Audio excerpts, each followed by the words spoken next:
नमस्कार जय Jagannath welcome back to Foodies Well. दर्शक बंधु आज हूँ गुरुवार तेणु शुद्ध शाकाहारी भोजन खायापे मुझे आज आसी पहुँची the royal mid town hotel opposite ray थिबा आर्य संस्कृति मंदिर जोटा कि आमर राजमहल मास्टर गार्डन जावा बेले मार्केट बिल्डिंग पाखे से रोड रे पड़े।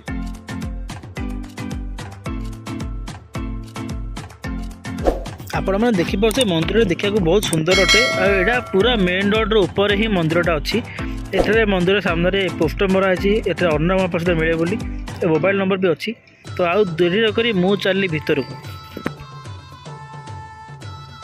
तो दिन बेला लंच करने एठारे प्रबल भिड़ हुए किंतु से दिन जहाँ हो टिके भिड़ कम थिला एवं मु मध्य देरी नक सांगे सांगे खाया भी टिकेट किणिली। तो कूपन दाम थिला 60 टंका एवं एठारे लिखा होइथिला कि एठारे समय होउछि दिन 1 टू दिन 3टा।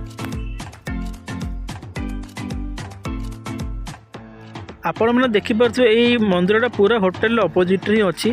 तो आपण को लोकेशन खोजा भी कुछ असुविधा हेनी। आपड़ देखिपे ये परिष्कार परिच्छन्नता बहुत बढ़िया आसन भी पड़ी बसापी।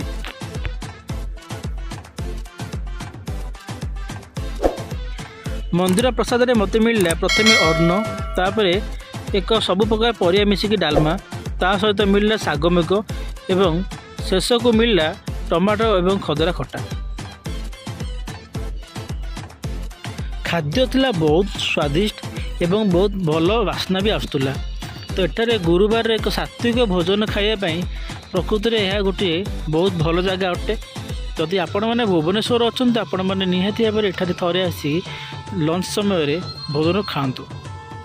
एठारे आपण मैंने खाद्य खाइबा सहित घर को पार्सल नहीं जापर। एठारे पार्सल नापी व्यवस्था रही। तेज खाई सारा शेष में मत खीरी मिलला और देखिपे आप खीरी केते बहलिया और बहुत टेस्टी लगुला। तेज आशा करीडियोटी आपण मानक निश्चित भल लगी। तेज वीडियो को निश्चित भाव में लाइक शेयर और चैनल को सब्सक्राइब करने भूलें। आग को यही भिडियो देखापी आज ही सब्सक्राइब करूँ फूडिज वेल चैनल को।